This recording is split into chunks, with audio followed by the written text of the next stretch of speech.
during his time with the Nightwings, wherever they were. They shared a special understanding that put even Greentail at a loss for words sometimes. The imp called Tizo was the first of his kind to achieve liberty through the rites. While he was not the only imp trained in the ways of the scribes, imps are native to the downside and thus cared not for traveling abroad. This made them useful for triumvirates. Yet Tizo had a different calling, and the Nightwings believed that too. He could play a key part in Volfred Sandalwood's plan.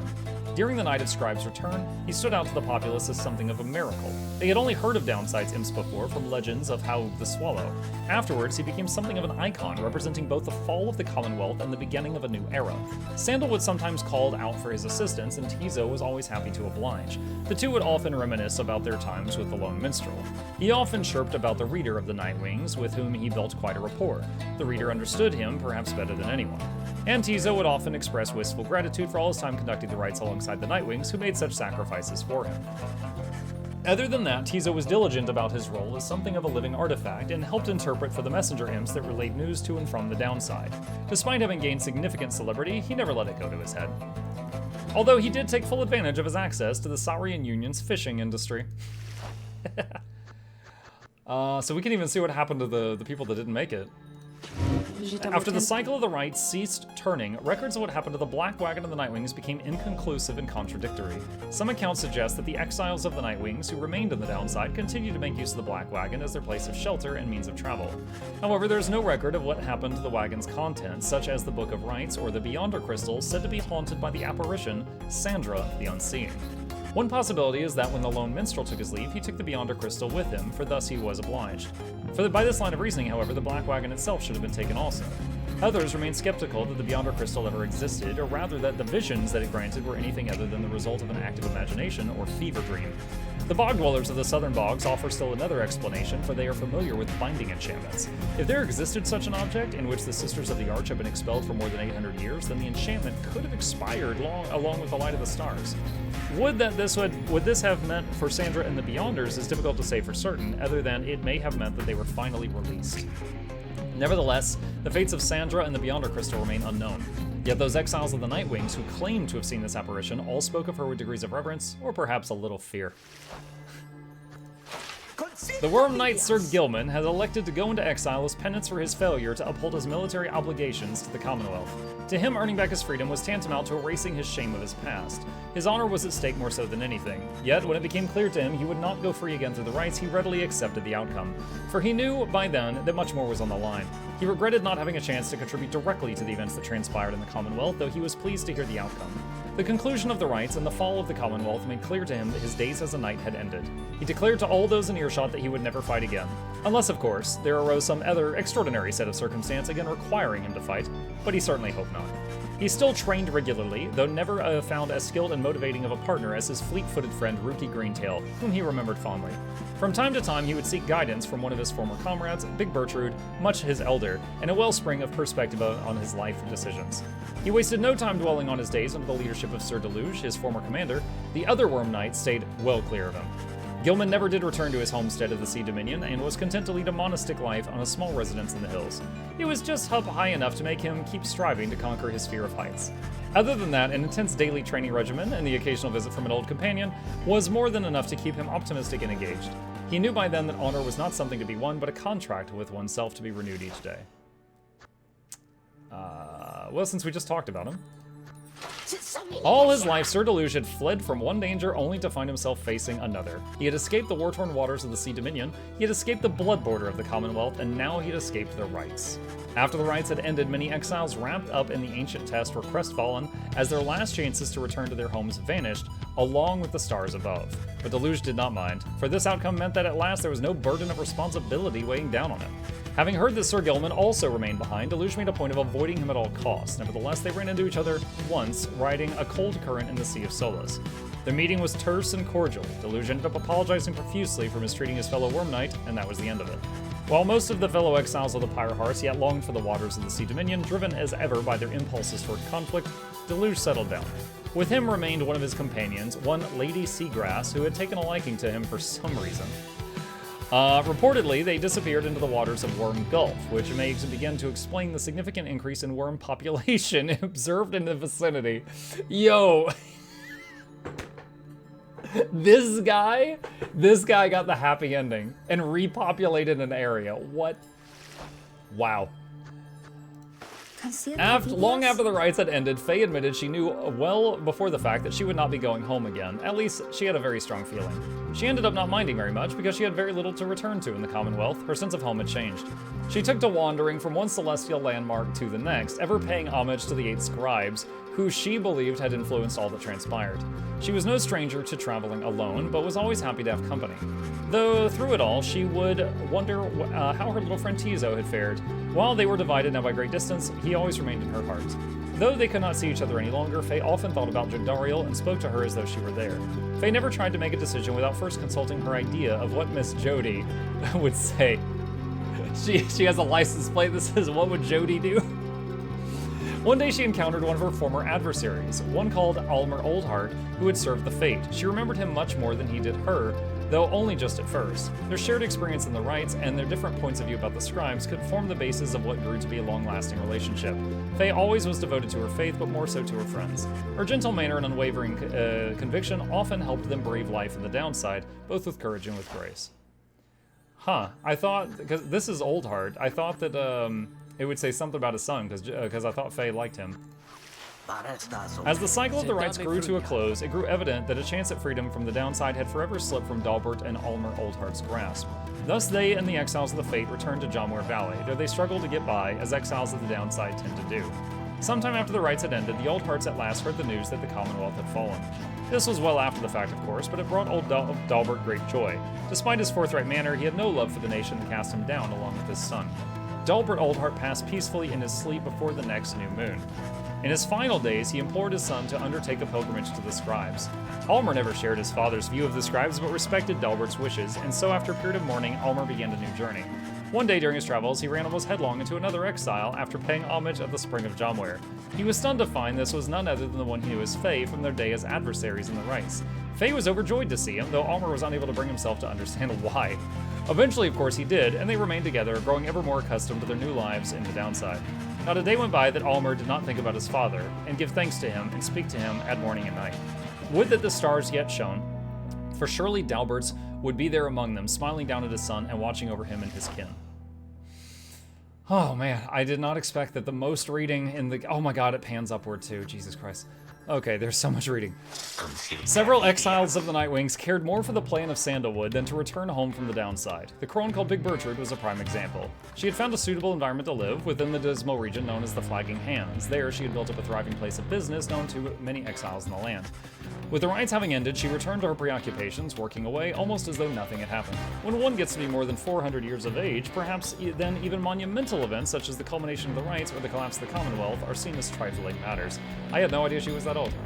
Much of her effort was doubtless due to the influence of Sandalwood, someone with whom she admired now for decades. Though they were very far apart now, she sought out news as to his whereabouts and found his actions in the Saurian Union a rare source of inspiration. She maintained an unlikely kinship with the harp Pamitha, whom she had known during their time together on the Nightwings. They each had different strategies for dealing with life's day-to-day annoyances, a subject that they both found vital if not fascinating to no end. By and large, Bertrude kept focused on her work.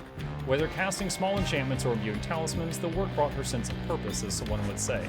In the Commonwealth, such services were strictly forbidden, but in the downside, there was a real need for simple luxuries, which the competing slug market could not always provide.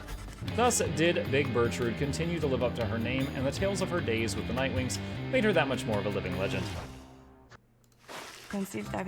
We have never seen her without that headpiece thing she had on. I didn't realize her hair did that, actually. After the rites ended, Pamitha parted ways with the other Nightwings, stating she needed time alone. She reappeared sometime after the fall of the Commonwealth, though she expressed mild surprise at the news. She claimed to have no knowledge of what went on, including what role the Highwing remnants had in the events that reshaped the world on the other side. Except her sister got a message that she was pivotal to the Highwings winning the war. For her part, Pamitha feigned a little interest, making the point that they were stuck, and what happened elsewhere had little to do with them now. Someone with whom she kept in contact was the bog dweller, Big Bertrude. They would discuss all sort of matters long into the night and sometimes hunt together too. Tamitha never saw her blood sister again, though she did hear of her. By some accounts, Tamitha played no small part in the historic last days of the Commonwealth. In turn, Tamitha must have heard something of her blood sister, however, she never responded to Tamitha's attempts to contact her. Tamitha did not expect forgiveness from her at any point, nonetheless she kept on trying to reach out. She said to ruffle up her feathers just a bit. Having long since felt as though she had no home to call her own, Tamitha continued traveling about the downside. As the tempest swept across the land, changing its features, she found in it sublime beauty, and in the starless nights, she still could see just fine. She said such travels tended to remind her of when she was younger and could fly unfettered. Oh, so she never got that surgery that fixed her wings like the other one. After the final liberation rite, Lendl refused to believe the rites had truly ended. He would sit through the night after consecutive nights, staring into the blackness of the sky, awaiting any sign that he might again gain another chance at freedom. No such sign ever came. His fellow accusers started to express concern for him. Survival had become their top priority once liberty had slipped from their grasp. But Lendl dismissed them as weak fools. He insisted rather forcibly that any evening now the stars would shine for him again and mark the way toward his inevitable freedom. He was, of course, mistaken. The others in his triumvirate were left with little choice but to abandon him. After that, the exile known as Lendl the Liar was never seen again. However, there have since been sightings of a bedraggled demon who wanders the downside and bears Lendl's cruel countenance, suggesting he yet lives. Oh my god. After the cycle of rites had ceased, I like how I didn't even realize that it was playing each of their theme songs as I clicked them. After the cycle of the rites had ceased, Witch Udmilde returned to the Flagging Hands region, where she sealed herself within the Pit of Millith. There, she and her fellow exiles of the Withdrawn allegedly grew unnerved after a time and left her to her vile work. Sometime later, the Pit of Millith erupted into flame. So intense was the conflagration that it could be seen all the way from Jomor Valley. Arson was suspected, though the cause was never verified, and many bog dwellers in the region were forced to flee. A tempest blowing from the north finally quenched the flames. When at last the ash settled and the ground had cooled, the site of the fire was scarred beyond recognition. No trace of Witch Udmilde could be found. As for the contents of the Pit of Millith, which notably included a profane object thought to be the remains of Yislok, all of it was gone as well. Back in the Saharian Union, Udmilde's repeated threats of the return of Yislok were thoroughly investigated, and no credence was found to any of her claims. Vivi Winters, thank you for the Prime. Appreciate you. Welcome. Barker Ashpaws never had much interest in returning to the Commonwealth, for he always found its bylaws to be stifling. When the rites, what I said was very different. So when the rites ended, he did not care at first. He soon grew very bored. The rites had given his life a certain sense of structure he had always needed. He missed the raw anticipation of it all. He decided to continue conducting the rites for the thrill of it. He bent some of the rules and replaced some of the objects, but it was close enough. His packmates, the dissidents, proved that they were happy to participate, and thus they ran against each other back in Jomor Valley. Gradually, other exiles familiar with the rites, as well as those who had not heard of it at all, started to take an interest. He ended up giving Barker some healthy competition. His old feud with Rookie ceased meaning anything to him, and he forgot all about it amidst his new pursuits. Ultimately, even Barker Ashpaws, who had led such a directionless existence to that point, found something of a calling through the rites. Whether he took the rites less seriously than any of the other exiles of his time, or more, was oft debated by those who watched him work. So he basically made it a sports ball. When Manly Tinderstoff realized the rites had ended and he no longer could return to the Commonwealth through the ancient means, he was outraged. He cursed the scribes, spewing forth such a slew of blasphemy as to be very unbecoming of one of his high status and bearing. When at last he calmed himself, he focused all his energies on attempting to find another means of homecoming. He maintained regular contact with his wealthy family on the other side of Messenger Imp and used their vast resources to explore other means of escape. He tried using an elaborate pulley system. He attempted to retrofit a flying black wagon with superior propulsion. He tried an imp raft, a hot air balloon, even prayer. Nothing worked. There was only one way to escape the downside, and now it was gone. Tinderstoff bankrupted. I mean, is there really? I mean, really can't fly out of there? Because they said that the Harpy lady was involved in the war, and then she went back down there. So it seems like you can get out. Tinderstoff bankrupted his family in these vain attempts. At last, such was his shame that he retreated to the teeming woods of Black Basin to Cinderoo. There he yet wallows, complaining to his comrades of the chastity who still put up with him, either about his own misfortune or the latest news from the other side. Once it became clear to Ignarius that the rites were drawing to a close, he knew that it was time for him and the Tempers to call it quits. But first he and the Tempers decided to celebrate, and that they did, for many, many nights. The revelry did eventually subside, the exiles parted amicably, and went their separate ways. He roamed the downside then, searching for some meaning in his life, sometimes taking odd jobs requiring brute strength. He never remained alone for very long, and took on many lovers in his time. However, he sometimes thought about the one he called Curly Horns and what became of her, Jodariel. Though through his glory days as the most powerful conductor of the rites had long since passed, he always enjoyed the fearsome reputation he had cultivated at that time. After the Shimmer Pool closed for what would be the last time, Oralek looked around him in the flickering light of the Nightwing's still burning pyre. He then turned to the fall of Solium and looked up toward the black starless sky. He cursed the 8 scribes then, one after another. After that, he strode forward towards the waters coursing from the side of Mount Elodiel and without hesitation, cast himself down. I'm kind of not surprised. This guy won his freedom, then got shoved out of the way and got thrown off a cliff, survived, took who knows how long to recuperate, came back, fought for his freedom again, barely lost, then was told he could still go free, but then I took his freedom, and then the game's closed and he could never be free again. He's like, you know what, just effing kill me. Oralek's body was never recovered. The drop from Mount Elodiel does not appear survivable, though Oralek did survive it once. This time, however, he was filled with fury. Such was the betrayal he had that time, however, he was filled with fury. Such was the betrayal he had suffered when his fellow exile claimed his freedom. This time, he was filled with nothingness and chose to leave the downside in the one way he knew he still could. What if the night sky has no stars because they just burned too much stuff on the pyre and it's just cloudy now? Then his suicide would be really dumb. The other Nightwings who were witness to this never forgot what they saw. With the rites drawn to a close, the Slug Market's revenues fell precipitously, and Falcon Ron was forced to liquidate his assets and close up shop. Yet, as is sometimes the case with those of entrepreneurial leaning, this time of hardship led to an epiphany, or at least a sudden change of fortune. One day, Falcon Ron had a run-in with a messenger imp bearing news from the other side. Ron gave it one of his remaining trinkets, which could not be sold. The following week, the messenger imp returned to him bearing a tidy sum of wealth and newly minted coinage from the Saurian Union. Falcon Ron cut a long-term deal with the messenger imp then and there. Though his trade remained a gray area from a legal standpoint in the Saurian Union, the newfound fame of the downside caused Falcon Ron's goods to explode in popularity. He later signed an elaborate agreement with Big Bertrude's and found a distribution partner on the other side through Rookie Greentail, whose own business had expanded. Especially in the Saurian Union, Falcon Ron's goods are still known for their superior quality, though he assumes no liability for any side effects. When Volfred Sandalwood regained his freedom, he knew his work had only just begun. The nation that had exiled him to life in the downside now prepared to honor him, but he was not interested in such ceremony nor in freedom on the Commonwealth's own terms. He soon rejoined his agents, with whom he had been coordinating for years, slowly carefully preparing for a night that soon would come. For Sandalwood and his loyalists and sympathizers, true freedom was at stake, not just theirs, but that of everyone living under the Commonwealth.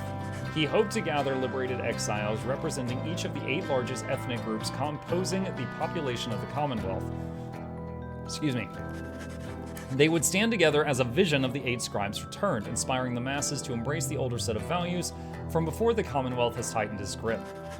With the rites having ended sooner than expected, this optimal scenario became impossible, but Sandalwood did not relent and prepared to execute his plan, imperfect though it was. On the night of the scribe's return, he strode into the streets along with those who stood with him, and they all raised their voices high. It was imperative to Sandalwood that this stand against the Commonwealth be peaceful in its nature. Increasingly, the likelihood of that grew more remote. He had suffered a grievous injury attempting to protect one of his supporters when the Highwing Remnant struck. Amid the chaos, he was pulled from the fray. The following afternoon, when he finally came to, he saw how much had changed. The plan's goal had been achieved. There was speculation that the well-timed assault by the Highwing Remnants may not have happened by coincidence, though Sandalwood denied any involvement. He always maintained a peaceful outcome was his goal. Sandalwood's work was far from over still. He labored ceaselessly with representatives from across the population to restore a sense of stability. This transitional period had its troubles, though none that were not quickly solved, such was the will and spirit of the people. They understood their freedom carried new responsibility. After the Saurian Union was born the next year, Sandalwood was elected as the nation's first prime minister. It was not his intent to run for this office, but the people chose him anyway. He led our fledgling nature through its nascent years. One of his allies in all of this was the imp Tizo, with whom he traveled all across the downside. Sandalwood often cited Tizo as the wellspring of his own enthusiasm for a brighter future. Such was the creature's spirit. He invited the perspective of the reader of the Nightwings at every opportunity and always counted him among his trusted advisors. As Volfred Sandalwood gained more fame throughout this land for all his sacrifices and contributions, he remained ever steadfast about two things. The first was that the cause itself ought to remain in focus. The freedom that the people had achieved, it was a gift to be cherished, a set of values that needed to be nurtured. The second point he made was that he himself had little to do with the outcome. He would often praise the exiles of the Nightwings who had stood with him, and in turn by name. He never forgot any of them. One day on his birthday, the people of Saurian Union presented to him a monument depicting him and the Nightwings as imagined in their prime. It is since ensured that those of us with memories more fallible than that of Sandalwood likewise remember the achievements of his fellow former exiles and our cause. After the cycle of the rites ceased turning, the lone minstrel bade the remaining Nightwings take the Black Wagon and seek their fortunes elsewhere in the downside. Their parting was heartfelt but brief. He remained there at the summit of Mount Elodial with Celeste, where the two of them would chronicle the final outcome of the cycle. Neither Tariq nor Celeste were ever seen again. We know all this now through song attributed to them. Some claim these songs originated in the taverns of the Saurian Union and merely were imbued with the weight of folklore. However, exiles liberated from the downside corroborated each other's claims at having met this duo that presided over the liberation rites. Another folktale suggested that these minstrels were heralds of the scribes. Having fulfilled their obligations, they departed the world we knew and rejoined their patrons. One of their famous songs describes another, simpler outcome, that the two of them gave up their duties to the rites in favor of a life they could share together. In any case, they are likely to remain the subject of such verses and such songs, for it was they who watch over the rites and ushered it in our times. Oh man, there is one more account which warrants mention, the reader. The Nightwings conducted the rites under the guidance of a reader. Little is known of him. However, some accounts of him begin to paint a picture. We know he was of common birth, weak-framed, though raised with a penchant for learning. The journey to the downside left him close to death. It was then that the Nightwings found him. They brought him from the brink. He showed them the path. He pressed onward with the others. He did not know how far their path would lead, thus did the cycle of the rites commence its final turns. When the final rite arrived, the reader's freedom was at stake. That freedom he indeed achieved ere the morning's light. From that point on, accounts of him diverge. It is said the voice which troubled him he never heard again. Some say he chose to tend the Saurian Union's land, though whether that is true, only he knows. Someday perhaps that reader's own star shall emerge, then it shall pierce the dark of night in all its brilliant glory. Until such time and ever after, all of us give thanks.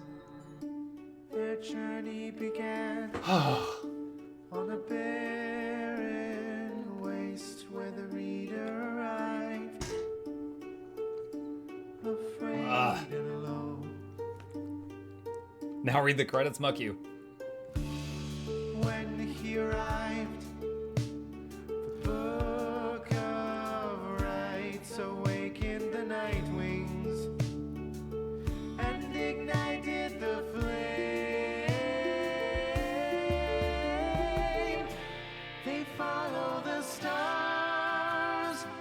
Oh, that's Headwind. Oh, this is going to be the logo from the Steam page. So it's going to be Headwind and Jodariel and Ruki.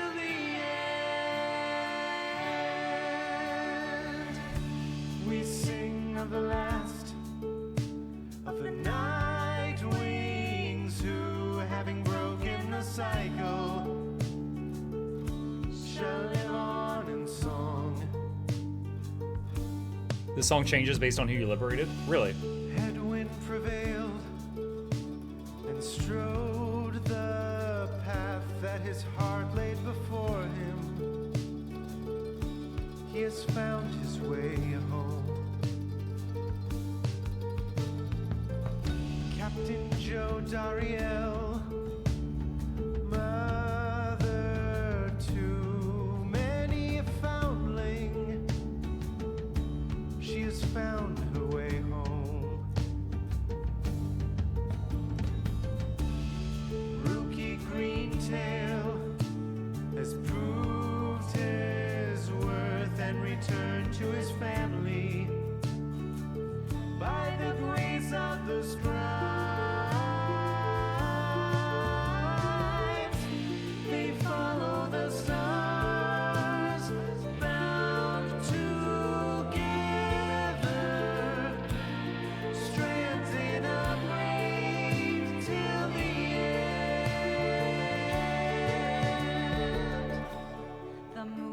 untouched girl feels the scribes in the heart of the down. The imp on her head. She remained to the end. Tizo prevailed, first of his lowly kind, to ascend from the downside. No need to call him lowly kind. He has found a new home.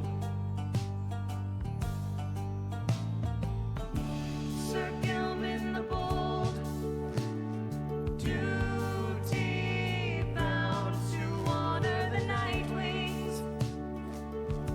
He remains to the end. Amethyst Thane, Born on guilty wings, ever seeking forgiveness.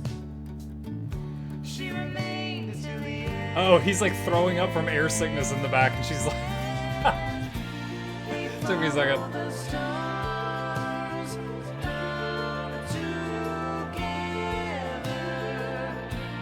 strands in a braid till the end. Bound together,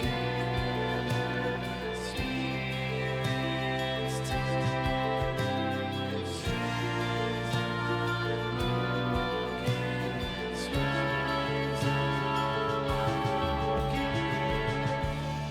Wolfred prevailed as the night wings guide, having led them to glory. He has found his way home. The bog dweller Bertrude kept their foes at bay with her finest enchantments. She remained till the end. The reader at last made the night wings whole and ascended to freedom. He has found his way home. They follow the stars bound together, strands in a braid till the end. I'll catch up on the chat after this. They follow the stars. Yo, Joe Darnold's got those chicken legs. I think the center character is the reader. I think that's the player. Now at the end, as we bid farewell and return to the stars, we shall find our way home.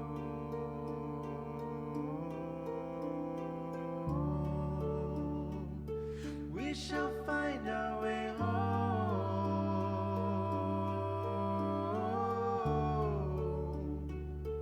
We shall find our way home. I'm remembering the beginning of the game when they find you and they're like, hey, can you read? And you could say yes or no. Imagine if you just said no and they're like, damn. And then it just rolls the credits. That would be really funny. And it's just like no one found their way home. And you're like, who are all these people? Jody didn't find her way home. Harwood didn't find his way home.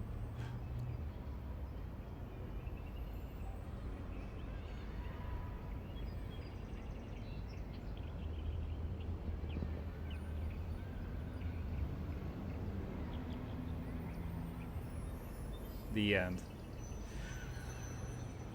Okay, so Plague says, as you were going through that last bit of gameplay, I went and I read about the endings, and you were right. Depending on who you let go, even enemies, it changes the ending a little. So I was thinking the ending would be like a cinematic, and I was going to go to YouTube and like look up the cinematics for the other endings. I didn't realize it was like every individual had an ending where you read 5 pages. So I've kind of changed my mind on that. Because what that means is that the ending is a culmination of many puzzle pieces, and they would fit together in, 100 different ways. And so that would there would be so many ways. But basically, like, I would imagine each character has a block of text for if they got sent home and a block of text for if they stayed outside, and then a few of them intermingle. For example, the Bog Dweller, Big Bertrude, and Pamitha both stayed outside, and it talked about how they would hang out together. So if either one of them got sent home, then both of their text would change. And Faye, who we named, by the way, so her name could have been different. Faye and the boy from the other team that paired up, if either one of them had been sent home, then they wouldn't have paired up. Stuff like that. So yeah. True Nightwing campaign mode unlocked. Press escape to return to main menu. What is True Nightwing campaign mode? Time to get reading. What have I been doing, Mittens? Alright, I just want to read this. What is... Does it not say? I don't know what True Nightwing campaign mode is. Versus mode? That's just like doing just a battle. What is it? Hang on. Pyre game True Nightwing mode. I'm just starting out True Nightwing mode, looking forward to getting absolutely plastered. Do you have any advice? Which Titan stars do I choose, Talisman? Okay, so it's like doing challenge modes or something? What is this? Hold on, True Nightwing mode update. Okay, so here's back when they released the update. One sec.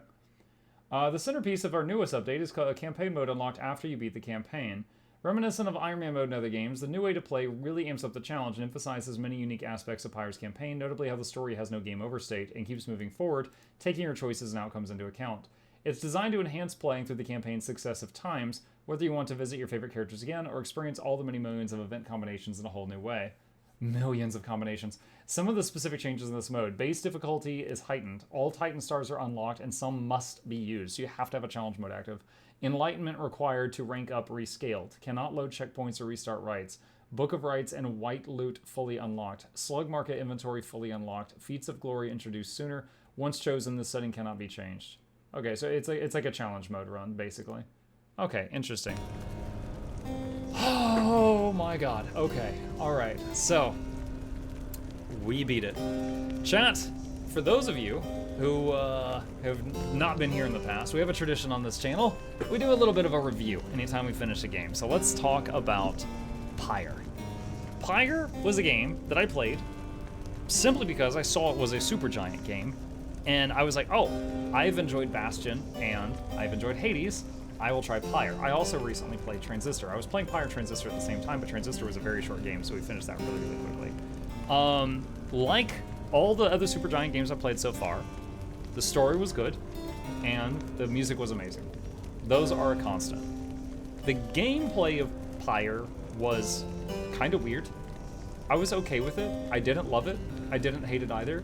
I did not expect to be playing sports ball. I don't know what I expected from a game about people that were cast out in the wilderness and trying to fight their way back for civilization, but playing football was not what I expected. But fine, you know, I was okay with it. Again, didn't love it, didn't hate it, so it's not something I was passionate about. I was just kind of, I was playing sports ball to continue the story and see the rest. The graphics, and I've already praised the music. The like look at this loading screen. The graphics, I love the graphics, even though many of it was, you know, just yeah, the still images of the people. There was many of them that you would go through, stuff like that. Really appreciate the, what did they say, millions of combinations for the game. Kind of reminded me of all the branching paths in like Dragon Age and stuff like that. I really think that's really cool. Because I didn't have a love for the sports ball thing, I don't see myself playing through this game again. I enjoyed it for what it was, but you know, I'm not gonna like, oh, I can't wait to play the whole thing again, see the other endings. I'm probably not gonna do that. But it was pretty neat. It was pretty neat. Definitely, I felt that some of the characters were like way stronger than the others. Like the little worm class or race, like it was so easy to shut them down. Like anytime I'd fight the worms, I would just have the tree guy put a tree on top of the ball. They literally could not do anything because they had no way to shoot their aura, and their aura was smaller than the flower, so if they walked in, they died. it was really silly. So like the worms were incredibly easy to shut down, and then some of the others, on the other hand, were quite difficult. I also, the one time I think I got frustrated during the playthrough was when we got to the finale and we were fighting the harpies. And the harpies that basically cheated, they said, although they're breaking the rules, they decided to do this. And then every time a new round would start, they would appear at the halfway line, not on their side of the field. And then they basically just blitzed me 4 times in a row and I lost, which was one of 2 losses I had in the whole game.